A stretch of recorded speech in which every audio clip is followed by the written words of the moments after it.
welcome to the test episode of Press B to Cancel. We are going to be looking at Rygar and its history because if you don't know it, it's got more to it than the NES title that most of us know and love.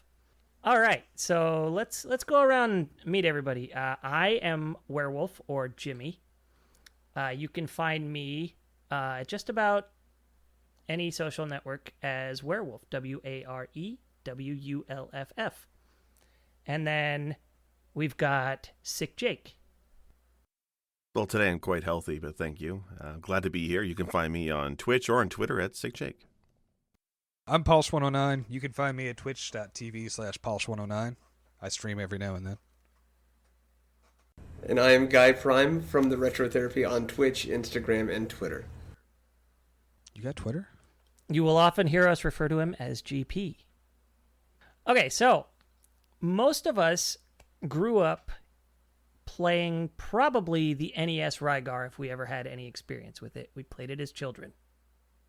Some of us found it as adults looking into retro games and, because it is one of those somewhat beloved titles that it always seemed accessible but just out of reach as a kid. And that is to say, it was completely playable but hard as balls. For me at 7 years old. But it was still always something I wanted to go back and play over and over and over and try to figure it out. And unfortunately, I think I was doomed to never succeed as a child because I never had the manual. Oh, you're already at the disadvantage. It was always borrowed or rented from people who didn't have the manual. It was a secondhand game. So there are control schemes that you wouldn't otherwise know back in the 80s unless you had a printed copy or someone to tell you, hey, this is how you do this. And generally that didn't happen with me for this game. How about you, Pulse? I remember playing it as a kid, definitely. For some reason, I confused Rygar with Karnov, and those are two completely different games. Why? I'll never understand. But anyways, no, I played Rygar a lot as a kid, and like you, I never finished it. I didn't have a hope on finishing it. I had the manual, but definitely didn't have the skills or the, patience. So, yeah, we tried. My brothers and I also played it, but we never did beat it. Now, how about you, GP? Actually, this is one of the games that I feel I had seen the poster of, the big version of the cover, in the magazines. I had seen it throughout my lifetime because there's that very identifiable, gargoyle-looking bad guy that, Rygar's bounding over on the cover. But I never played it until this year, in fact. Earlier in 2019, we're doing blind runs of video games, and it got recommended, and I owned it and gave it a shot. Loved it. So I beat it, but it took me, I think, four streams to really get into it. It's probably about 9 to 10 hours. And how about you, Jake? So funny enough, with this game, I also confused it with another game, Dash Galaxy and the Alien Asylum, which I find hilarious that you have two people who've mistaken it for something else. But I do remember playing it back in the day. This was a rental. I used to rent a large number of Nintendo games when I was a kid. And I remember renting this one and being really disappointed. I'm trying to remember why. Probably the difficulty. It is not an easy game, like you guys mentioned. But I did dig the music. I think the music was a highlight for me in this game. Yeah, I think that's one of the things that kept pulling me back to it was, at the time, the graphics were rather impressive for an NES game. And the music was, it got stuck in your head and you wanted to hear it more. Okay, so what a lot of people don't know about this game is it's not the first iteration of Rygar. And I think I also informed you three of this. It was initially an arcade game that was just a side-scrolling, limited platformer, not even beat 'em up, but just Rygar swung the disc armor and beat up enemies and just kept moving to the right jumping over the occasional pit, jumping over the occasional obstacle, picking up power-ups that I'm not even sure what they did except for the invincibility. We got to explain what disc armor is. It's great. Yeah, so good catch. The disc armor is almost like a giant yo-yo that acts sort of like a buzzsaw.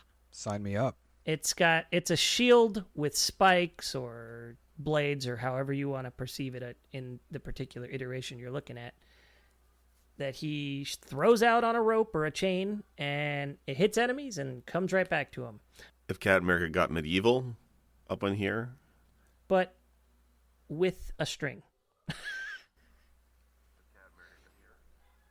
See, I find it great that you mentioned that because I saw some parallels between Captain America but without the coloring. So I was wondering if he was like Captain Russia or Captain Canada.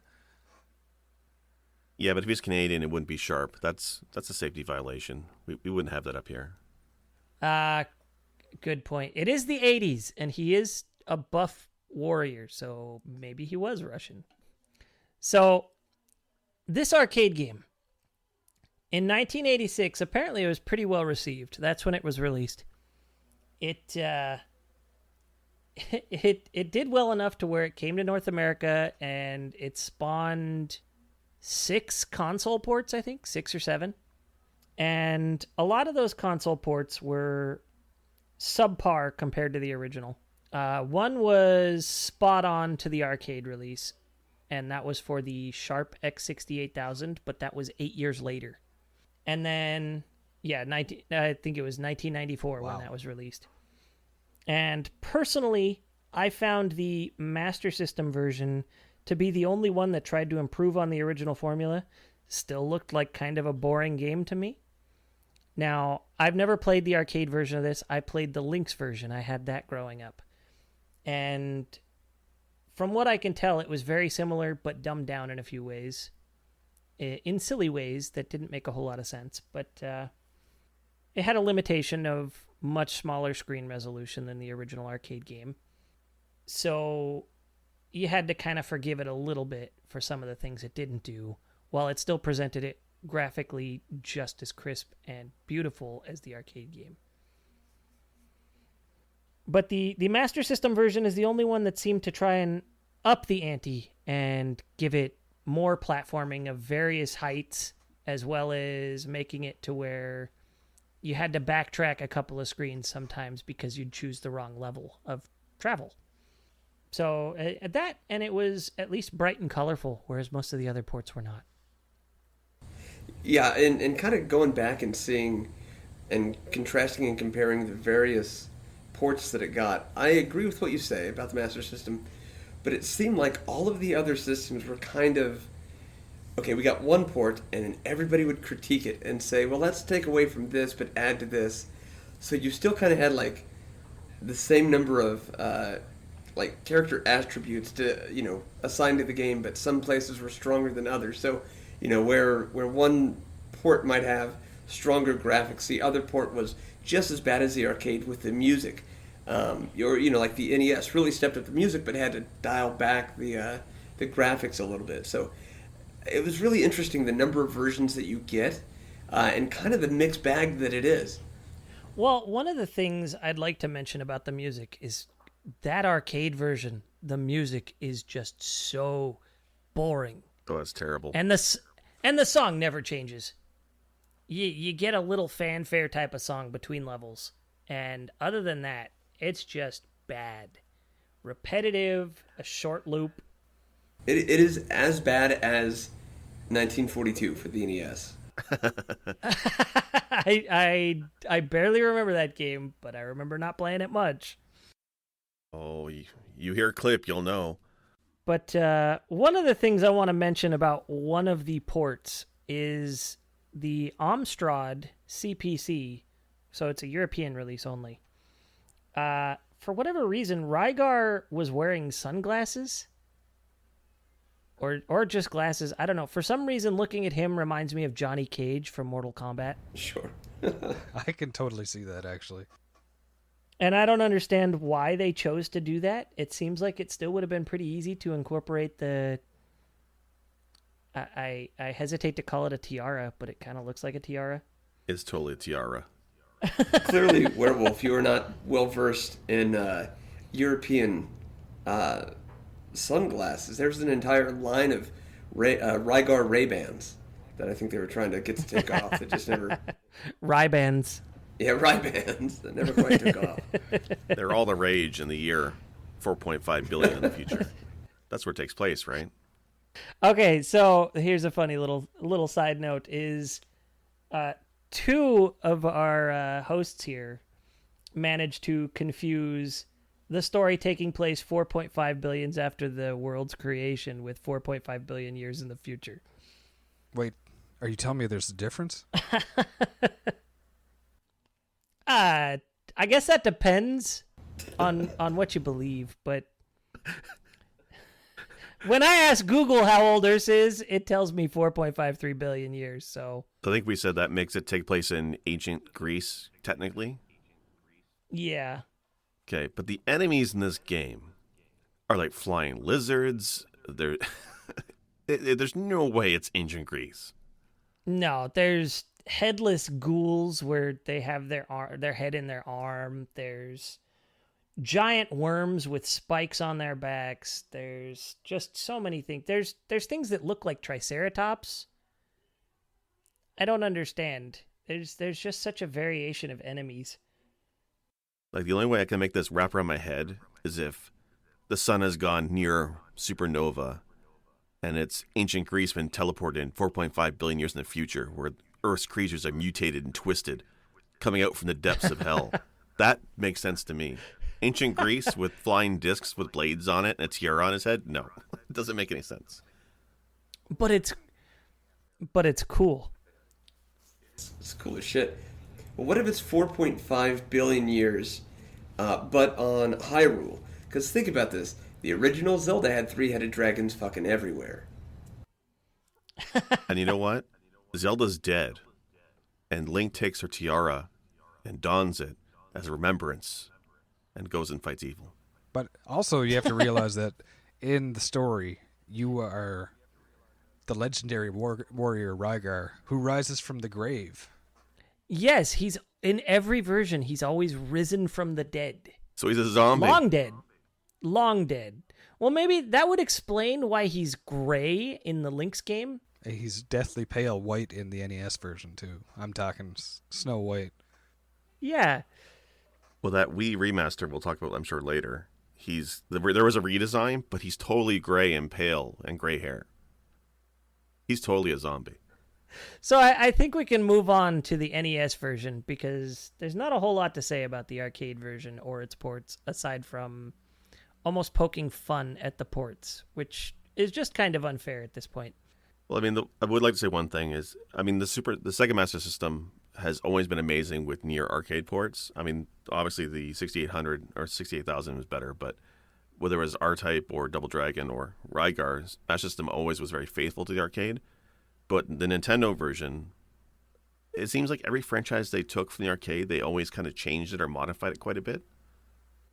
Okay, so there's a controversial, and I say controversial lightly because I've not seen a whole lot of argument about it, but there is argument out there about why something like that would happen.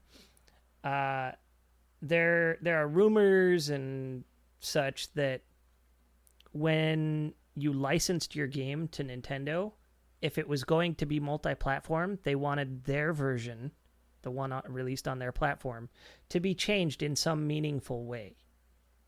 Well, like Nintendo always had that higher bar of quality for their games, I think, is a big factor as well. So that makes sense. Well, it's not just that, but they were also basically bogarting the nachos. They were making sure that they had a monopoly. They eventually got sued over an antitrust for that, but that's a different episode entirely.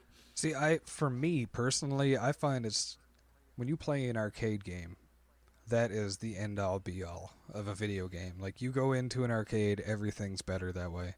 You play no matter what game, it's always the better version. And I found with Rygar, it was the opposite. I found the NES version way more engaging than anything you watch on the arcade version. Oh, definitely, because it kept the side-scrolling platforming in action, but immediately changed it up. It it gave you a rope right off the bat that said, okay, you're going to go up to another screen right away. There's a couple of vertical sections in the arcade game, but nothing major, nothing to write home about. And they're short and sweet. Whereas this immediately lets you know you're going to be multi-level throughout this game. You're going to be traversing mountains and forests and everything and treetops and then down into the bottom of the trees in the swamps and everything. Climbing towers, all that stuff. They mixed it up a lot. And there's backtracking. There's an overworld. There's so much to this game that wasn't present in the arcade. The developers of this game must have been just so excited about the franchise. It almost seems like this game was a passion project of the time. Was this before Metroid or after? It was actually before Metroid. Fun fact, this is the first Metroidvania game of the NES. Yeah, interesting. Could we call it a Metroidvania before Metroid? Are we going to start calling it Rygarvania? Because I don't want to do that.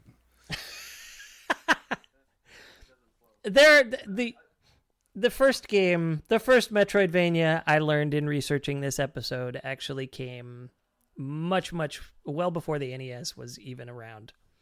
That's a different episode as well, I think. We got a lot of episodes to cover apparently here. Oh yeah. So much. Well, and I'll say this. I mean, even though I'm kind of the, forgive my dated reference here, new kid on the block when it comes to playing this game, this is definitely something that even though it only took us like 2 or 3 shows to cover or to beat, I did hit that part where I'm like, well, there's no save states, there's no passwords or continues. I kind of just, this is definitely one of those I need to leave my NES on overnight kind of games. And that is a very special category, in my opinion. You know, games that you just have to leave the NES on all night and pray there's no bad weather. Oh, I right? I had a few of those. It wasn't always the NES, but I did have a few games where I'd leave them on over and come home after school the next day and play them some more. I actually only beat this game legitimately for the first time in the last 2 weeks. I'd always beaten it with the Game Genie or just hadn't. Yeah, there was a lot of games like that. Yeah. There was a lot of games like that in my childhood, I'm just going to say. But definitely the NES game has a lot of interesting aspects to it. It's got the items that you go around and collect. It's got world exploration, backtracking, but not so much that it feels frustrating. They definitely introduced a lot of mechanics to it that you probably would not be able to get away with in an arcade game. But at the same time, I think this is part of what makes it more superior for me, is that they put so much into it. Like you said, it felt like a passion project because there's so many more elements. The arcade, you kind of just go forward, go right, hold right, attack. You have a couple different attacks, different pickups. They added a lot of the same pickups. I felt they expanded on everything, but at the same time they felt like they were really honoring the source material. Oh, definitely. They definitely stayed true to what the source material was visually and in the feel, despite improving upon it. Exactly. It was brutally difficult. Like, I tried it recently, and it was generous with the amount of lives you got, but even still, a single quarter didn't get you very far. Yeah, I think it was kind of the idea of, like, they came out with this game as almost not a snub or something like that, but to the arcade people saying, oh, did you mean to do this? Maybe is this the game you should have made? To be fair, well, I was going to say that this wouldn't have been a great quarter eater in the day, but maybe it would have. Yeah, and I had, like, just to refresh my memory on it, I watched a playthrough of the arcade game and didn't realize that I was watching a completely hitless run, and it was a speed run. So it was impressive to see, and I said, this looks easy, and then I realized this guy's not getting hit, so he knows what he's doing. Well, I found it interesting that the up attack in the arcade game, it's very dependent on the hitbox is just the shield itself. And his up attack, he spins the shield around on the chain around him in 360 or something like that. but enemies can bypass that and still hit you, and it's one hit, one kill in the arcade. It's just absolutely brutal. Yeah, if you hit them with the chain and not the disc armor, they get right through. Not a problem. You did. I remember that from the Lynx version. Is that like that in the Nintendo version as well? You know what? It can be, because it's possible to occasionally throw out the shield, and as it comes back, it hits something, and then it pulls them toward you, and then you get hurt again. People think Battletoads is hard. They got nothing on Rygar. Now, also, to Rygar's credit, though, this was kind of a genre-bending thing, because they ended up incorporating more RPG-esque types, like permanent power-ups and level-ups that, did not go away, which I thought was very, very cool. It was not something I knew about when I went in for my blind run of Rygar, a month or two ago. So kind of learning that aspect and trying to keep your eye out for a place that would be ideal for grinding and things like that, I think added kind of another layer of gameness. I don't know, is that a word? But if you've got a brain for RPGs, then that's something that when you see a game like this, you automatically kind of incorporate that. And it did not go unnoticed, I guess is how I should say it. Yeah, we should definitely specify that this is very much an action RPG where the RPG elements are kind of hidden under the surface. There's nothing directly telling you how strong you are, but there is a health bar that gradually grows throughout the game. So it tells you how much health you have. It just doesn't tell you how much damage you do. It's just over time you start noticing things dying with fewer hits. Yeah, that's a sense of progression that I don't think you'd see in an arcade game either, because you'd probably be, wanting the customer to keep eating the quarters or feeding the quarters in the machine. Oh yeah, you lose everything on death every time. It's absolutely terrible. I know on the remake on the PS2, or the reimagining anyway, there's multiple disc armors that you can equip. Did the NES version have that? No, it did not. The NES version, yeah. It looks like I'm looking through the NES manual right now. Maybe it did take place in the future, because there are two enemies. There are two enemies in the NES manual. One is Super Robot Bargan, and one is called the let me make sure I'm seeing this right. The Demon Bruiser, which has a heavily equipped tank. The Demon Bruiser. I mean, I don't know about you guys, but in ancient Greece, tanks were totally a thing. And robots? I've never visited ancient Greece, though. I don't know. So it's a lizard guy riding on a tank. So okay, let's step forward into the PS2 era a little bit. I recently learned a lot of people just didn't even know about this game. It sort of flew under the radar, I guess. And when I found out about it back before it released, I was super excited. I got this game on release day just because how much I enjoyed the NES game. So we're talking, well, maybe not release day because it came out on Thanksgiving in North America. Well, U.S. Thanksgiving. Thank you. So... Got to pander the two Canadians on the cast. I have to clarify. So, I know I had it pretty quick. I definitely had it before it came out in Japan, which is another weird thing to happen for a PlayStation 2 era game. Is the game came out in North America almost 2 weeks before it released in Japan. Not common, it happens, but more rarely than you'd expect, especially from a Japanese developer. Yeah, I was going to say, it's not American-made or European game. It's a Japanese-made game. That is interesting. So the PS2 game, it was a lot of fun. I remember playing through a good amount of it, and I have a history of, during the PS2 era, playing through 30 to 90% of a game and leaving it unfinished.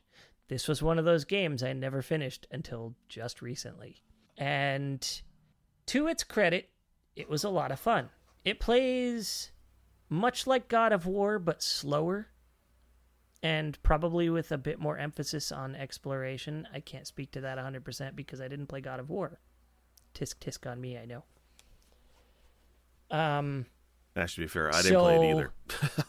It's Anybody who was listening is now not listening anymore. They're like, this guy doesn't know any video games at all. when Rygar released, it released to reviews of about middle 80%. So between 80 and 85. That's pretty decent reviews. So when the PS2 Rygar released, it received scores of like 80 to 85% out of 100, which is not bad, especially for an IP that had been dead for essentially what 15 years. I mean there were ports that came out up through about 1990 of the arcade game, but the NES game, which was really the last update to the franchise, was 87, I believe, 88. Not exactly sure which year, but yeah, it'd been dead for almost 15 years. And they brought it back, and this time they definitely set it in the era of ancient Greece. So what you're saying is they brought it back from the dead, just like Rygar himself. Yes, a long-dead franchise with a long-dead hero. But so, no lizard tanks. Or rather, the Right. PlayStation 2 release of Rygar. The hero is named Rygar.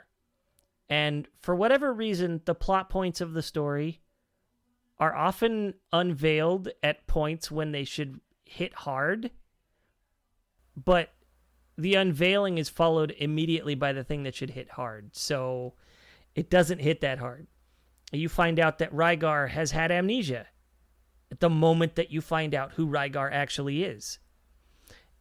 And so you're kind of left like, well, that would have hit hard had I known from the beginning of the game that he has amnesia, but they didn't tell me that until 2 hours into the game, right when they told me that he's...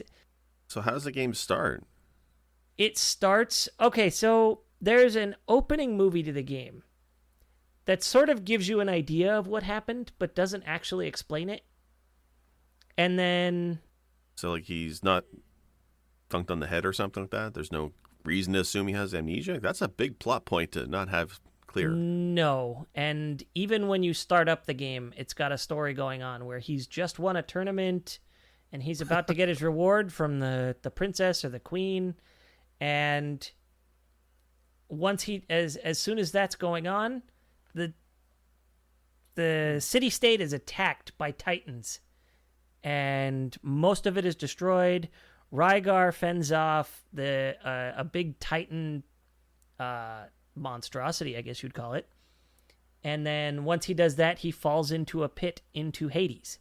Finds the disc armor, and then he escapes Hades, and the journey begins. There's no mention of him forgetting who he was. I think even in the opening movie, they refer to him as Rygar before all the Titans attack. That's just bizarre. That seems like a very missed plot point.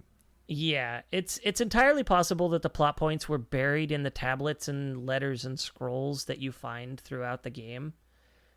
I found about half of them before I stopped reading them. They were kind of long and drawn out and confusing. Yeah, because watching you play quite a bit, there is a lot of written down text and lore. And for some games, that could be fantastic. But for Rygar, it didn't look like it was that interesting. No, it was all rather dull. Probably the plot points that were hidden within each piece of text that you found could have been boiled down to a sentence or two when it was probably 2 or 3 paragraphs each. So I was quickly over reading through those and just wanted to play through the game. And once I did that, I enjoyed the game more, but the story kind of lost me. Well, and forgive me if I am misremembering this, but at the end, is it okay to... Are we doing spoiler alerts? I don't know for a game, but when you beat the PS2 Rygar, it also had to do with Rygar's mother, correct? Who was already dead. Yes, so the disc armors are a different beast in this than they were in the old ones. The disc armors, there were 3 of them. There was the Hades disc armor, the Heavenly disc armor, and the Sea disc armor, which was found in the Poseidonia Shrine. So they each had they wielded differently. They had different effects. In the case of one battle, you actually have to swap between them to be able to do damage, which, by the way, was not all that noticeable that you had to do that. Well, how you change disc armor is through the menu, right? It's not. There's no hotkey or something, right? Oh, there is L2 and R2 hot swap okay. right between them. Right. Not a problem. But there's definitely a degree of weighted story on the disc armors. So the disc armors were used in the past before the Rygar PS2 game, which already takes place in about 300 BC. 300 BC, something like that. It's after the time of Alexander the Great and Cleopatra and Julius Caesar, but it's still ancient Greece. So one of them is wielded by Alexander the Great, one of them is wielded by Aristotle, and one of them is wielded by Argo, because one of them has to be wielded by a made-up character. Alexander, after they succeed in their thing, the gods gift Alexander a great kingdom.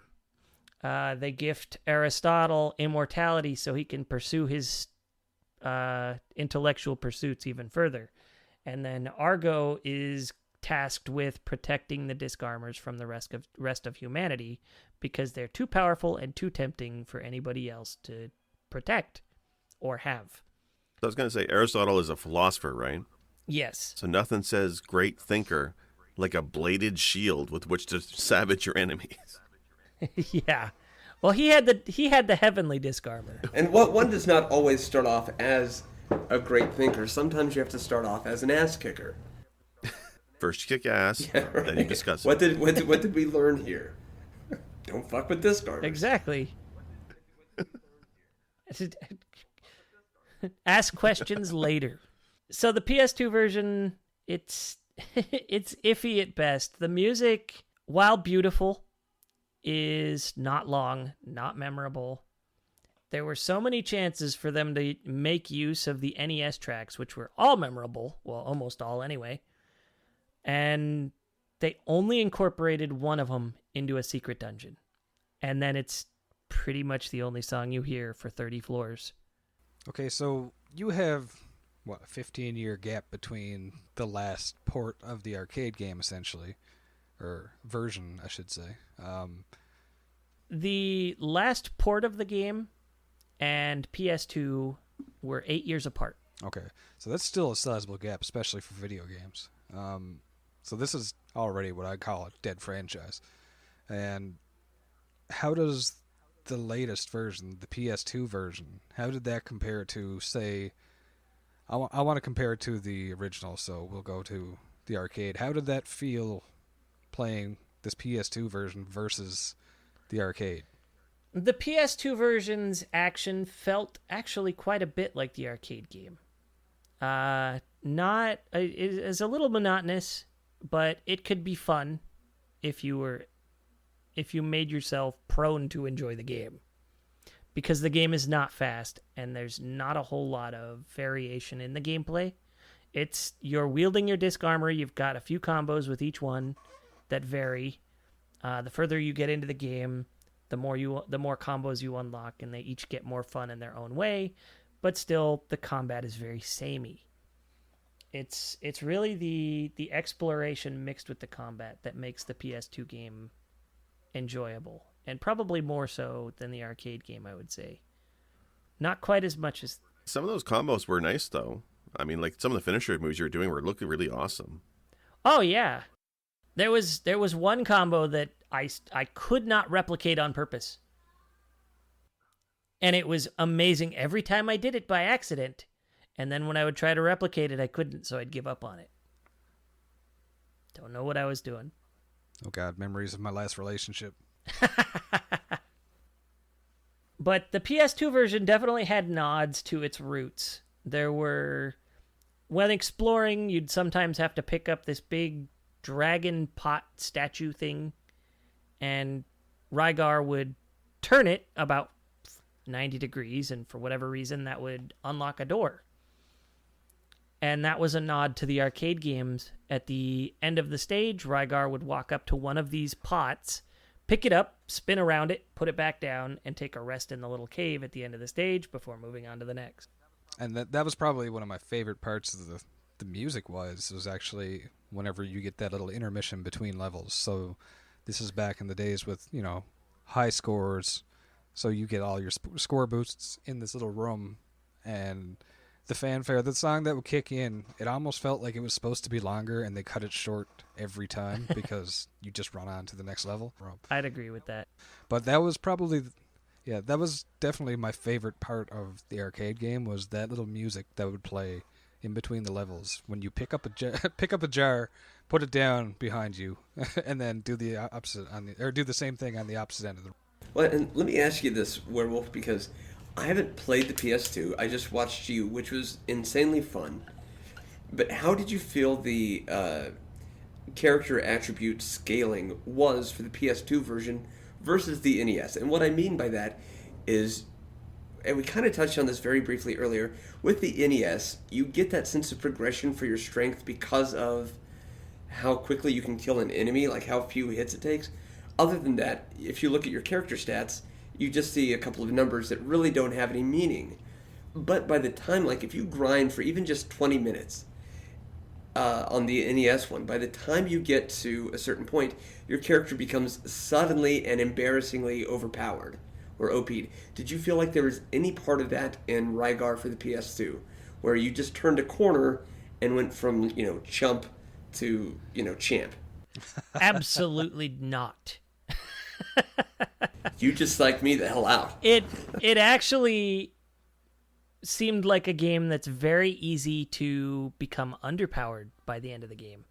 You actually have to explore, kill everything, break everything to find all the defense power-ups, all the attack power-ups, to power up the strength of your disc armors, find gems that slot into the disc armors that power you up further in different ways. There's a lot to it that accomplishes not a whole lot more than the NES game, unfortunately. It was more descriptive of the RPG elements, though, in the PS2 version. Did it give you stats or no? Yeah, you got solid stats. I think when you start the game, your attack is 1, your defense is 1. By the time I finished the game, my attack was 60, my defense was 40. I didn't feel all that much stronger than at the beginning of the game, but the early monsters were dying in 1 hit rather than 10, so at least there's that. There was a hint to it. To just kind of compare arbitrary numbers, I don't know what your starting stats are with the NES Rygar. I don't believe they're over 100, but by the time, like I said, even if you just grind for a little bit, by the time you're 3/4 of the way through the game, you're over 4,000. And it just, like I said, at that point, you've completely overscaled where you should have. And I don't know if that was a purposeful thing that they did for the NES or not, but I wasn't sure if they had done anything like that for the PS2. So thanks for answering. For the NES game, I think the tone is the number you're talking about, capped out at 4,095. Yeah, sounds right. Yeah. Actually, in Europe, there was a glitch in the game that goofed it up and made it to where the tone capped out at, I want to say, 1,023. So you were cut off significantly early from your level cap. Wow. Yeah. And that made the tail end of the game much harder than what we know. Oh, can you imagine if that was in a Final Fantasy? Sorry, Paul, I don't want to talk over you, but if there was a glitch where you couldn't get over like level 28 or 30. Oh. Yeah. Okay, sorry, Paul, go ahead. Oh yeah, but I was just about to say the European version, because of that, has been considered like hard mode. Yeah. Okay. And it's already a hard game, so there you go. Yeah, so impossible mode. And that's something I find interesting, because like I've heard, easy type and hard type when I was a kid and never really knew the difference. Like there's an options menu where you can change it to hard, but just to throw it in like apples to oranges here, I kind of think of Final Fantasy 4/2 in the US or North America. The North American one was often considered the easy type, They cut out everything. They tried to make it appeal more to the North American market, and it seemed like the European version of Rygar kind of said, "We're going to turn the tables on you a little bit." Well, that wasn't even by design. It was a computer glitch that caused it. Oh, okay. Well, even more. So. It accidentally shipped broken. So there you go. And considering how much earlier Rygar came out than the Final Fantasy IV or Final Fantasy II, it's like they overcompensated. Like, well, let's make sure Rygar doesn't happen again. Let's just make Final Fantasy II super easy. Let's dial it down to 4. Yeah. Yeah. This is one of those games that everybody has probably played, many have forgotten, but I think if you look at it and you say, have you played this? You probably say no. And then you see some of the gameplay and all of a sudden it starts coming back to you really slowly. Like, this looks familiar. And all of a sudden, yeah, I remember this game. Yeah. That's fair. I mean, like we said, I thought it was Dash Galaxy. You thought it was Karnov. Like, that's the memory I had of the game until I actually sat down and played it again. It's the fact that it's considered a franchise. I thought it was dead on Nintendo. I didn't even know there was a PS2 game. And later a Wii remake. Like, that just blows my mind. Well, but let's draw some parallels here. This is something I wanted to make sure to say. And I think WareWulff kind of started to say this before, but I want to take it to, like, fruition. The character of Rygar is, in real life, the franchise of Rygar. Like, this dead hero brought back to kind of, like, save the day and, in a way, change a paradigm. Because, again, the parallels here... The NES was Metroidvania before Metroid came out, okay? So then PS2, again, dead for 15 years, they bring their hero back, and it was God of War before God of War came out. So if you want to see where the future of video games go, just watch out for the next Rygar. Because whatever they do, the game will be forgettable, but that's what everybody's going to do afterward. Well, time's almost up. They got to getting a new one out there eventually. That's true. Yeah. It's been... Like everything else, it'll be on the Switch. They've got about 2 more years before we hit that 15-year mark from the Wii version. Yeah, well, I want to go travel back in time to future ancient Greece. And fight Bargan. So, You become a Bargan hunter. Which sounds interesting. And you're hired by Aristotle in his flying robot tank. I have a theory as to why the Wii version of the game. So let's talk a little bit about the Wii version of the game. For whatever reason, they decided Rygar needed to be, I like to call it animate up, because it was the early 2000s. Everything was make him look like Sephiroth. And that's exactly what they did with Rygar. They gave him long gray hair. They gave him a different style of armor that was less ancient Greek, more anime badass. And then they said, let's put it on the Wii and give it waggle controls for some of the things. Yeah, it definitely has this feel of it's kind of timeless in the fact that it didn't exist, you know, for the design. But it definitely, like I say, you're explaining the anime side of it, but it also has like this kind of tribal feel, which is really, really heavy in that era. I mean, 2002. That's true. That's the thing where everybody had the tribal armbands, and you know, like people wanted the things to look, you know, big, chunky, with like really sharp curves, really kind of like thorns, and so this was just like a product of its time, so much more than the rest of them. Oh, very much. But the PS2 version, as we said, it released to scores in the 80s, and then the Wii version got scores in the 50s. And I have a theory about that is, for one, it was a game designed without motion controls that they stuck motion controls into. So that's one demerit. And then Rygar was God of War 3 years before God of War came out. Rygar for Wii came out a year after God of War had already been a success. Right.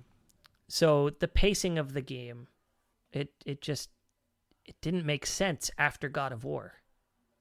So if you played this going back, you're going to be like, this is a God of War clone. That's what I thought immediately when I saw you playing the PS2 version.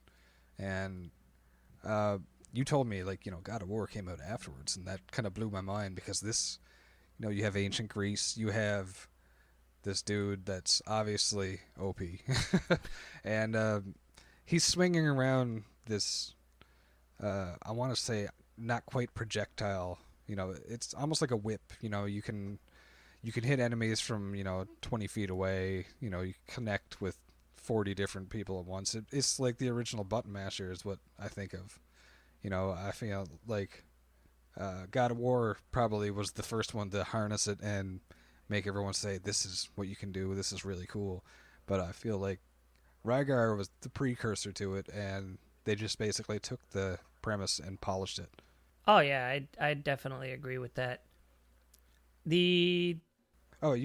I'm just thinking that you could easily call this like the godfather of button mashers for the more modern consoles for 3D fighting. Yeah, I think that's a fair assessment.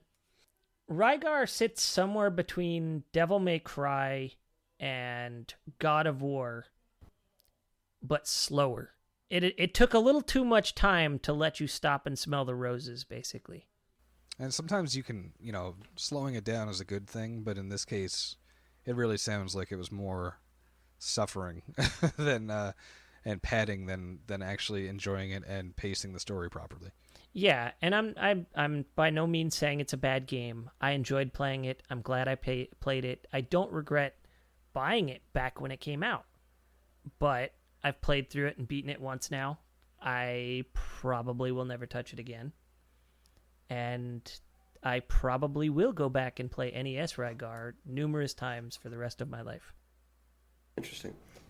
And I'll say this: I loved watching WareWulff play the PS2 Rygar, but it does to me kind of smack of a game that I would rather watch as opposed to play myself. The PS2 Rygar also made, I think, what was another attempt at referencing the NES versions Rygar and Lygar as the hero and villain, because in Japan they're pronounced exactly the same, Rygar and Rygar. So Rygar in the PS2 version is not his real name. His name is Caesarion. He's the son of Caesar and Cleopatra. Rygar is the hero, but also his soul is what the villain Cronus needs to come back to our reality. So he is once again the hero. Rygar is once again the hero and the villain in the game. I think that was a nod to that. I could be way off base and just talking out of my ass, but that's how I saw it. Also, for some weird reason, apparently he's pronounced Ryger, and I'm not okay with this. They pronounced it Ryger. That's not right. That's like right. Really hurting my childhood right now. Like, no, I'm looking at the cartridge right now. It clearly says Karnov. See, I feel redeemed right now. Thank you. He's Russian after all. It's true. It's Russian, yeah. So aside from whatever version we're talking about, whatever port, whatever sequel, reboot, what are some of the things that you've found that really tie these things? What makes it a Rygar game to you, or a Ryger game to you?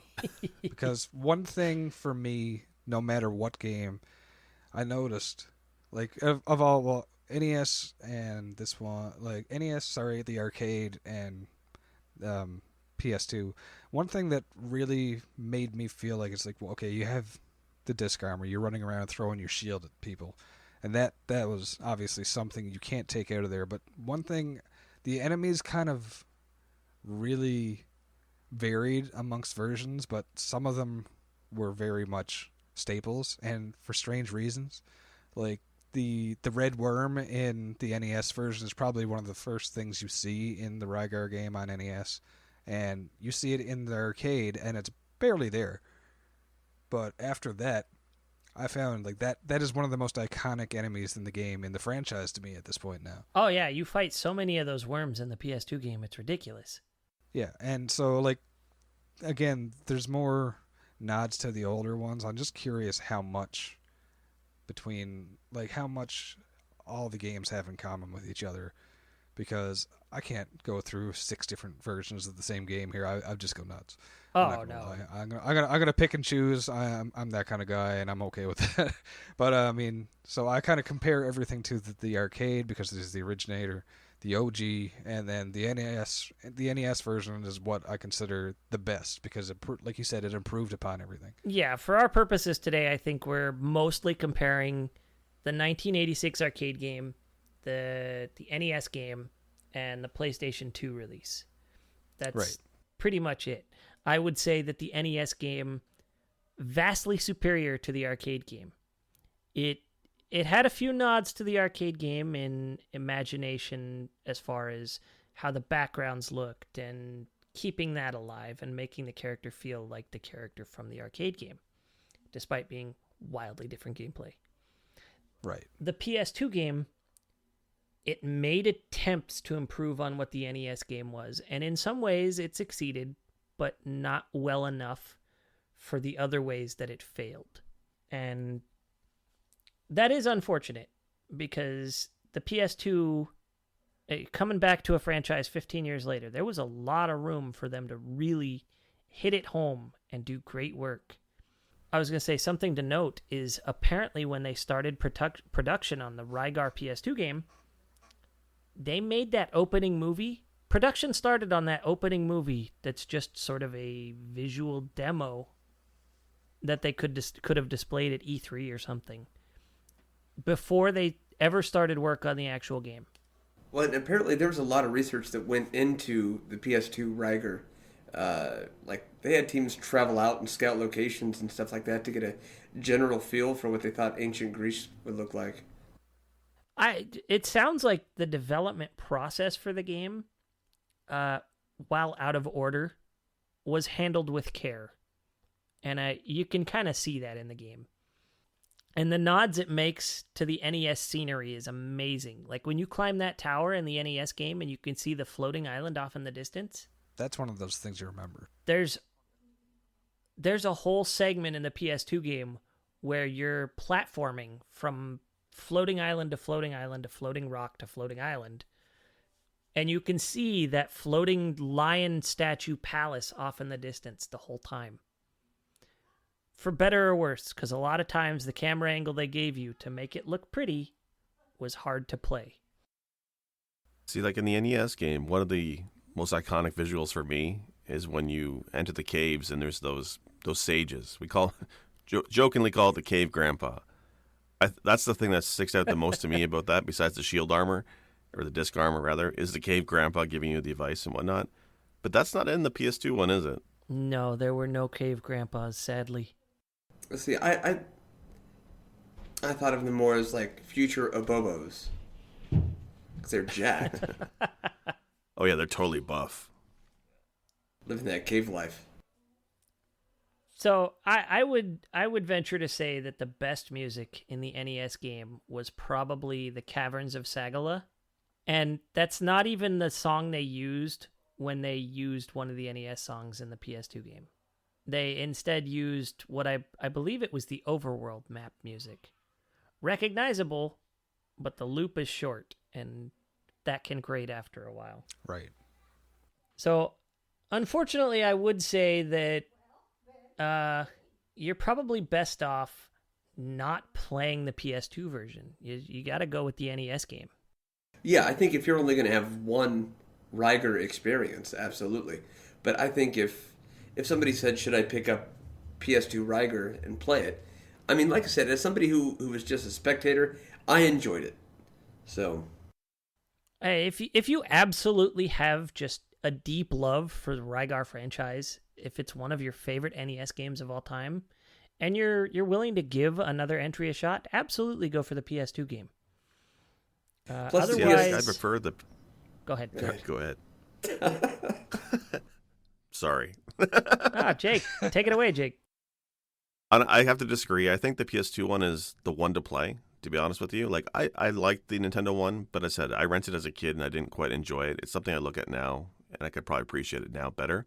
But that PS2 game, the fact that it predates God of War, and by a year or two, and I mean, it plays fairly solidly, and it set a trend of third-person view kind of action fighting games.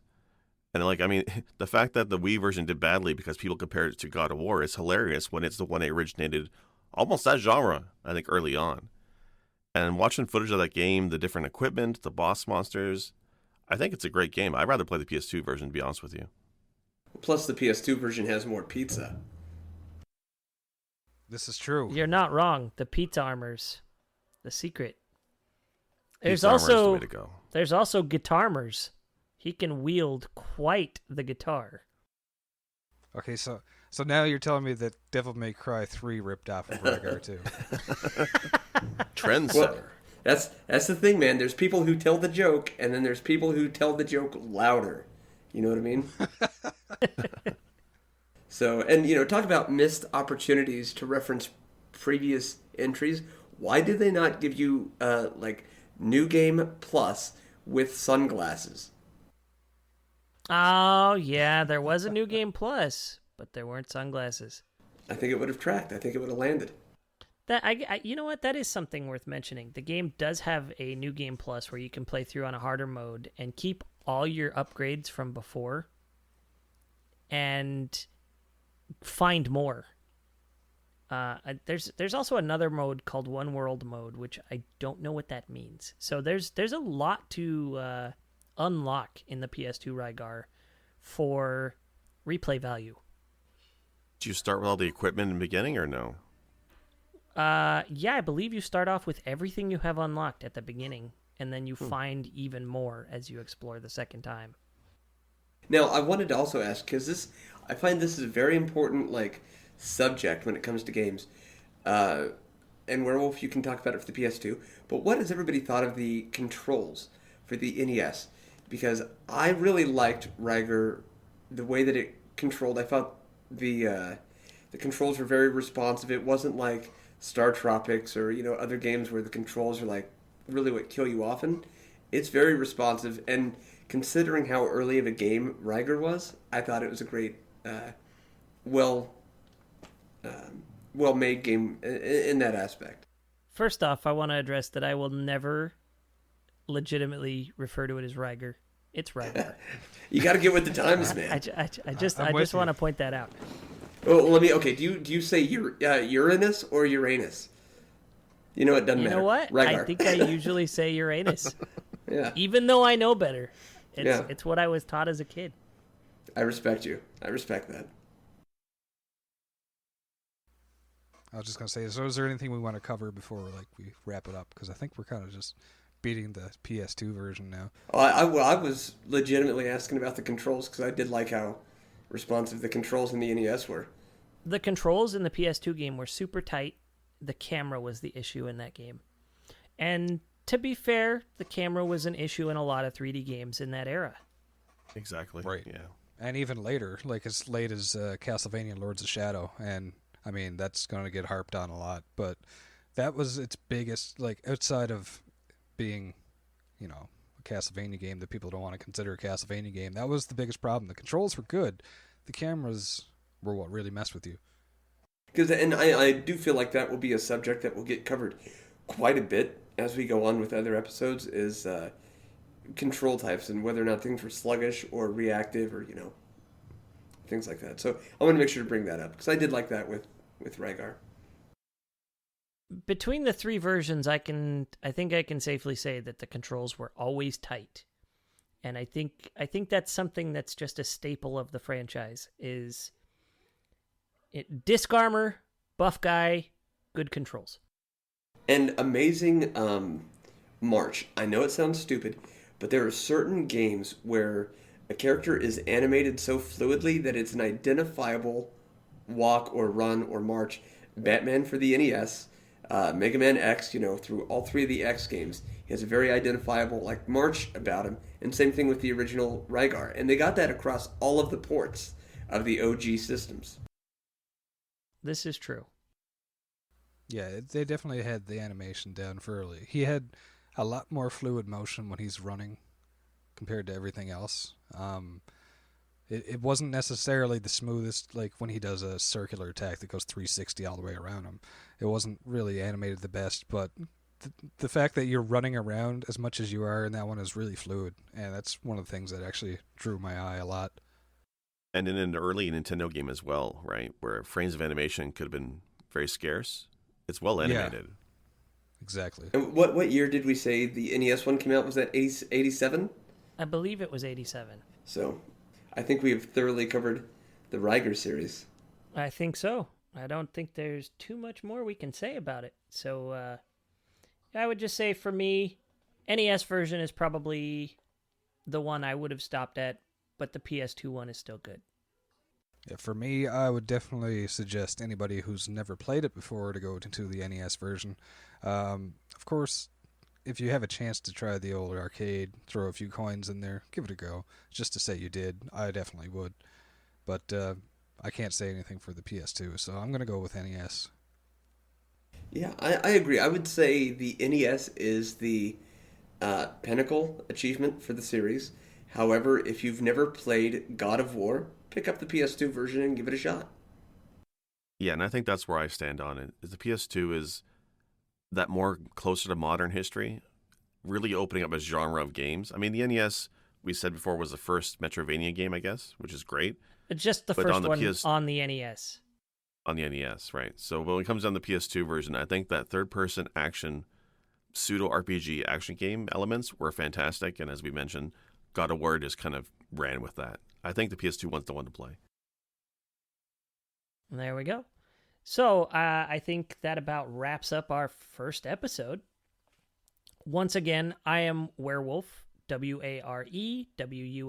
You can find me on Twitch or Twitter at that handle. I'm Polish109. That's PALSH 109. You can find me at Twitch. This is Guy Prime with the Retro Therapy. I'm not going to spell it out. But, yeah, the Retro Therapy. On Twitch or Instagram or Twitter. And I'm Sick Jake, no K and Sick, but K and Jake. And I'm on Twitch and Twitter. Thank you all for listening and tuning in. We hope to have you back again with our next episode. This has been Press B to cancel. Please keep pressing A. Yeah, we'll work on that. But anyways. Special thanks for music go to Arthur the Ancient, found on SoundCloud, or The Last Ancient on YouTube. For more episodes, please visit our website, pressbtocancel.com. As well, feel free to like or subscribe at Apple iTunes, Google Podcasts, or anywhere else you like to listen to your favorite shows. As always, thank you. This has been Press B to cancel.